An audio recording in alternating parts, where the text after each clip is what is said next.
Hello friends, welcome back to our channel. তো friends, আজকে রিম্পা একটা জিনিস তৈরি করতে চলেছে। ও বললো একটা সারপ্রাইজ জিনিস একটা তৈরি করতে হবে। কি জিনিস আমি নিজেও জানি না। তো আমি বসে রয়েছি ক্যামেরার এই পাশে, রিম্পা বসে রয়েছে ক্যামেরার ঠিক উল্টো সাইডে।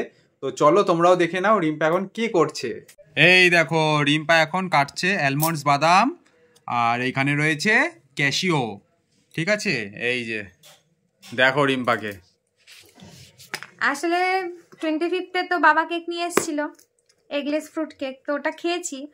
তো যাই হোক, ঠিক পোষায়নি সবার তো অল্প অল্প করে হয়েছে, সেই জন্য আজকে কি বলো, আজকে কি ঘরেই বানাবো, সবাই মিলে একসাথে সুন্দর করে তৃপ্তি করে বেশি বেশি করে খাওয়া। আর সারপ্রাইজ রইলো না, রিম্পা রিভিল করে দিয়েছে কি বানাতে চলেছে। তো এখন উইন্টার সিজন, এখন সবার মানে সবে গেল হচ্ছে 25 ডিসেম্বর। তো সবার এখন কেক খাওয়ার খুব মুড রয়েছে। তো দোকানের কেক খেয়ে খাওয়ার পোষায়নি, আবার বানাতে চলেছে ঘরে আরেকটা নতুন করে ফ্রুট কেক। এখন আবার রাত 9:30টার সময় রিম্পা আমাকে দোকানে পাঠালো। তো যেই জিনিসটার জন্য দোকানে পাঠালো সেই জিনিসটা কোথাও পাওয়া যায় না, সে গড়িয়া বাস স্ট্যান্ড, ওইখানেই একটা বড় একটা দোকান আছে, ওখানে গিয়েই এই জিনিসটা পাওয়া যায়। তো কি জিনিস আনতে পাঠালো রিম্পা আমাকে? চেরি। ফ্রিজে খুলে দেখে চেরি নেই। ঠিক আছে, বলে এইটা ছাড়া বলে ফ্রুট কেক হবে না, তো তুমি গিয়ে আবার নিয়ে আসো। আবার রাত 9:30টার সময় গিয়ে নিয়ে আসলাম। তো এখানে আমি সব সরঞ্জাম সাজিয়ে নিয়ে বসে পড়েছি। তো এখানে আমি এই যে আমি ভাবলাম কি যে করবো যখন একটু বড় করেই করি। তা আমি ফার্স্টে এই মোল্ডটা বের করেছিলাম যে এটার মধ্যে করব। তো তারপরে ভাবলাম একটু বড় করে করব যখন, এটা মোটামুটি 1 থেকে 1.5 পাউন্ডের মোল্ড। তো সেই জন্য আর এটা বাদ দিয়ে একটা দুধের বাটি নিয়ে নিয়েছি। এটার মধ্যেই আজকে কেক বানাবো। আর আমি না বাটার পেপার ইউজ করি না, তো আমি জাস্ট অয়েল ব্রাশ করে তারপর ময়দা দিয়ে কোট করে নিই, তো সেটা করে নিয়েছি। আর এখানে এই যে আমি এখানে ব্যাটারটা রেডি করে নিয়েছি। ঠিক আছে, কেকের যে ব্যাটারটা সেটা রেডি করে নিয়েছি। আর ওকে বলবো একটু ক্যামেরাটা নিচে করতে। এখানে তোমরা দেখতে পাচ্ছ এটা হচ্ছে আমন্ড বাদাম চপ করে নিয়েছি। এগুলো কিন্তু কোনোটাই কিন্তু ফাইনলি চপ না। আর ক্যাশিউগুলোকে না জাস্ট দুভাগ করে নিয়েছি। আর এখানে চেরি রয়েছে, চেরিগুলো তাই দুভাগ করে নিয়েছি। আর এখানে এটা হচ্ছে পেস্তাটাকে একটু কুচি করে নিয়েছি। আর এখানে রয়েছে কিশমিশ। আর এখানে আমি নিয়ে নিয়েছি টুটি ফুটি।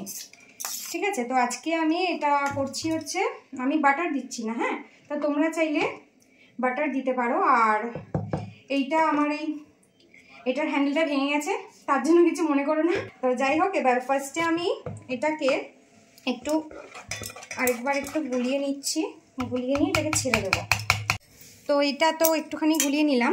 এবার এখানে তো টুটি ফুটিটা নিয়েই নিয়েছি। আর কিছুটা আমন্ড বাদাম নেব, মোটামুটি হাফের মতন। ক্যাশিউটা নেব না। আর কিশমিশও কয়েকটা রেখে বাকিটা নিয়ে নেব। পেস্তাটাও বেশ অনেকটা করেই নিয়ে নেব। ঠিক আছে, এখান থেকে চেরিও নিয়ে নিলাম। আর সেটা কাজুটা নেব না। আর এইটাকে আমি এবার ময়দা দিয়ে কোট করব।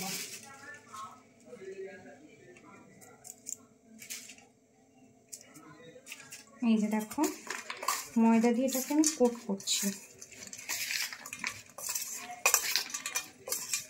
তো তোমরা চাইলে এই ব্যাটারটার মধ্যে অরেঞ্জ জুস চাইলে ইউজ করতে পারো। আমি অত কিছু করিনি, ঘরোয়া করে তো অত কিছু আমি দেইনি। এটা না ময়দা দিয়ে এই কোটিংটা কিন্তু মাস্ট, হ্যাঁ, ময়দার এই কোটিংটা কিন্তু মাস্ট। তো যাই হোক, এখানে আমার এটা হয়ে গেল। তো আমি এটা এবার পুরোটা এর মধ্যে ঢেলে দেবো। এই ঢেলে দিলাম। এবার আমি এটাকে ভালো করে মিক্সড করে নেব।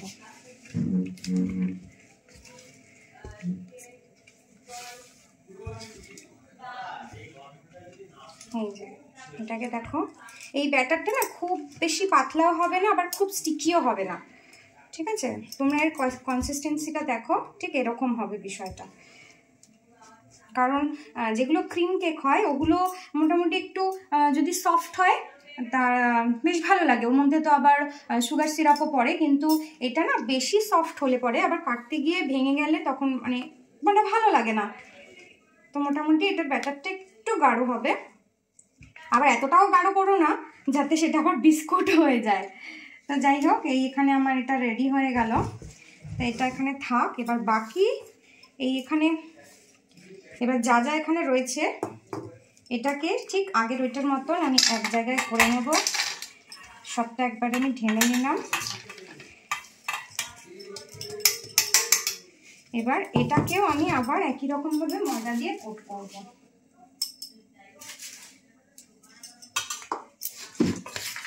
এই হয়ে গেল।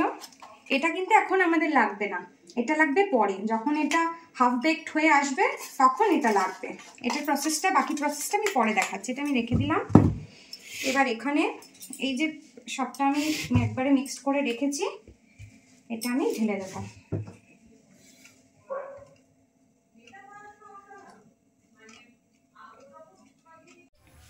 তো ব্যাটারটা তো পুরোটা বাটিতে ঢেলেই নিয়েছি, যেমনটা তোমাদের দেখালাম। এবার যেটা ভীষণ ইম্পর্টেন্ট সেটা হচ্ছে এই ব্যাটারটাকে ভালো করে ট্যাপ করতে হবে।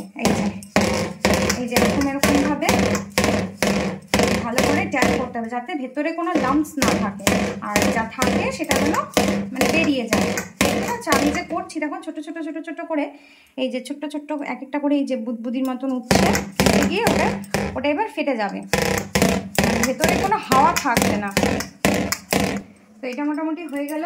আর আমি এখানে আগে থেকে জল গরম করে এখানে বসিয়ে দিয়েছিলাম, তা মানে ডেকচিটার মধ্যে জল দিয়ে মাঝখানে স্ট্যান্ড দিয়ে বসিয়ে দিয়েছিলাম, সেটার উপর এখন বসাবো। জলটা আমার অলরেডি গরম হয়ে গেছে। তা আমি না কেক ওভেন বা মাইক্রো ওভেনে করি না, আমি গ্যাসেই করি, ঠিক আছে। তো এখানে দেখো এই যেটা সরিয়ে দিচ্ছি, যে আমার জল গরম হয়ে গেছে। এবার গ্যাসটাকে আমি একদম সিমে করে দিয়ে ওম নমঃ শিবায় বাবার নাম করে বসিয়ে দিচ্ছি। এই বসানোর সময় আর কেক বের করার সময় ভীষণ সাবধান, হাতে যেন না লাগে। এই বসিয়ে দিলাম, গ্যাস কিন্তু আমার একদম সিমে।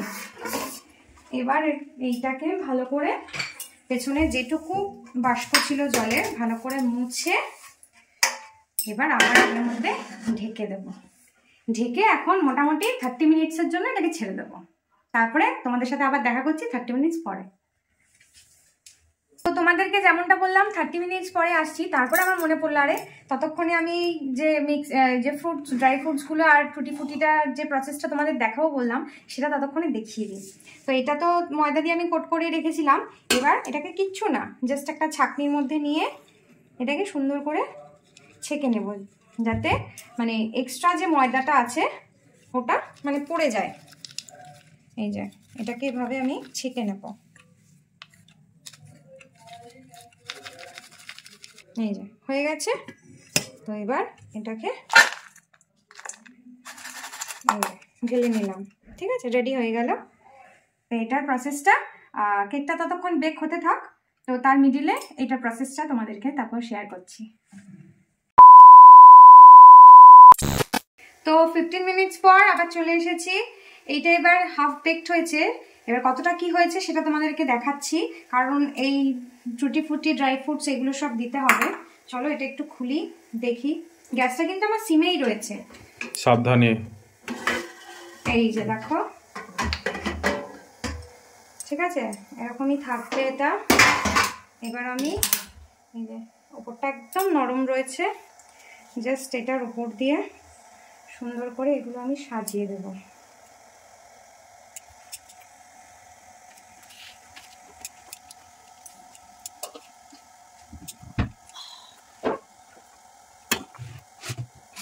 ভাবলাম একটু সাজিয়ে দেবো, দেখলাম এতগুলো রয়েছে আর সাজাবো ঠাজাবো না, এরকম ভাবেই দিয়ে দিই। ফ্রুট বেশি হয়ে গেছে। হ্যাঁ থাক, টেস্টি হবে খেতে। এটা একটু হাত দিয়ে একটু চেপে চেপে দিতে হবে। এটা কিন্তু খুব সাবধান, হ্যাঁ, হাতে যেন না লেগে যায়। সুন্দর করে ড্যাপ ড্যাপ ড্যাপ করে দিলাম। এই হয়ে গেল। আবার আমরা এটাকে এই পেছনে যতটা বাষ্প রয়েছে সেটাকে আমি মুছে ভালো করে পরিষ্কার একটা কাপড় দিয়ে এটাকে ঢেকে দিলাম। এবার আবার 15 মিনিটস পরে এসে দেখবো কতটা বেক হয়েছে। চলে এলাম আবার আরো 15 মিনিটস পর। এবার দেখি কিরকম কি পরিস্থিতি। আস্তে, এই যে ওয়াও। এবার একটু টুথপিকটা দিয়ে একটু দেখবো। দেখো আমার টুথপিকে কিন্তু কোথাও কিচ্ছু লেগে নেই। আমি তাও আর একটু দেখে নিচ্ছি। দেখো টুথপিক কিন্তু একদম নিট অ্যান্ড ক্লিন, পুরো ক্লিয়ার। এই যে কিচ্ছু নেই, এই যে ঠিক আছে। তো এবার এটাকে একদম এবার গ্যাস অফ করে নামিয়ে একদম ঠান্ডা করতে দেবো। যতক্ষণ না একদম ঠান্ডা না হবে ততক্ষণ এটা ঢালবো না, মানে প্লেটিং করবো না, ঠিক আছে। তাহলে এটা ঠান্ডার জন্য এখন পুরো রেস্টিং টাইমে রেখে দিচ্ছি ঠান্ডা হওয়ার জন্য। চলো, তো এখানে আমার কেক একদম ঠান্ডা হয়ে গেছে। তো তোমাদেরকে আগেই যেরকম বলেছিলাম যে পুরো ঠান্ডা হয়ে যাওয়ার পরে তবেই কিন্তু কেকটা বাটি থেকে প্লেটে নামাতে হবে, তার আগে কিন্তু নয়, না তো কিন্তু কেক ভেঙে যাওয়ার চান্সটা খুব বেশি থাকে। তো এখানে কেকটা ঠান্ডা হয়ে গেছে, আর এখানে আমি দুটো প্লেটও নিয়ে নিয়েছি। তো চলো দেখি।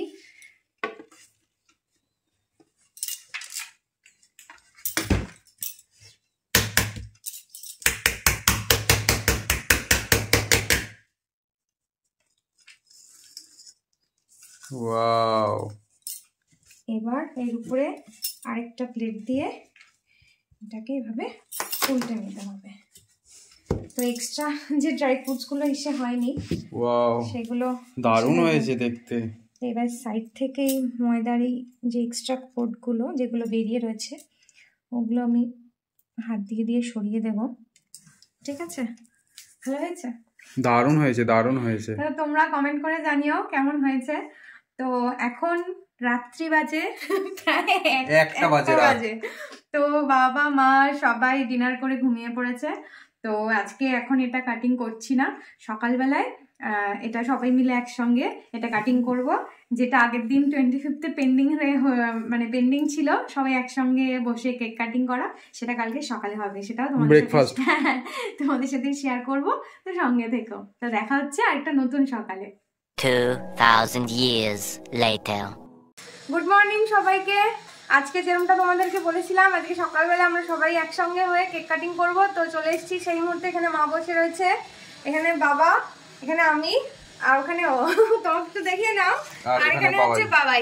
পারতো বলতে পারো না? হ্যাঁ পারতো, জানি আমি, সবাই জানে পারতো। আর এখানে কেক। বাহ, কি সুন্দর লাগছে। কেমন লাগছে রে? নাও না ওয়া কাটো, নাও কাটো। হাহা, কাটো। কথা বল, চুপচাপ কেটে। তুমি করে কথা বলো, ভালো করে কাটো, বড় করে কাটো, সুন্দর করে বড় বড় করে কাটো, কিপ্টের মতন ছোট ছোট করো না। বের করো। নাও। হ্যাঁ, বড় দিনে তো সুযোগ হয়নি। হ্যাঁ ওইটার জন্য। হ্যাঁ। নাও। এতটা খাবো? খাও খাও খাও। মাকে দেই। এতটা নেই? হ্যাঁ মাকে দেই, তুমি খাও। আসলে আসলে কেক বানানো হবে ভালো করে। হ্যাঁ, তোমারটা দেই।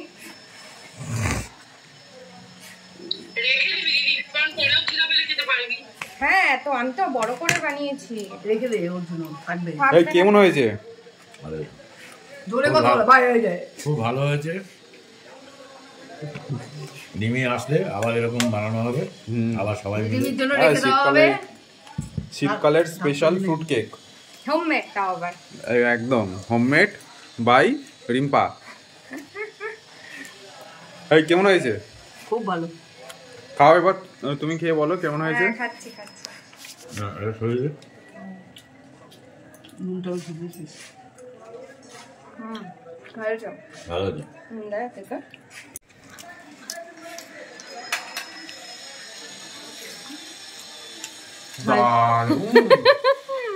ভালো লাগছে।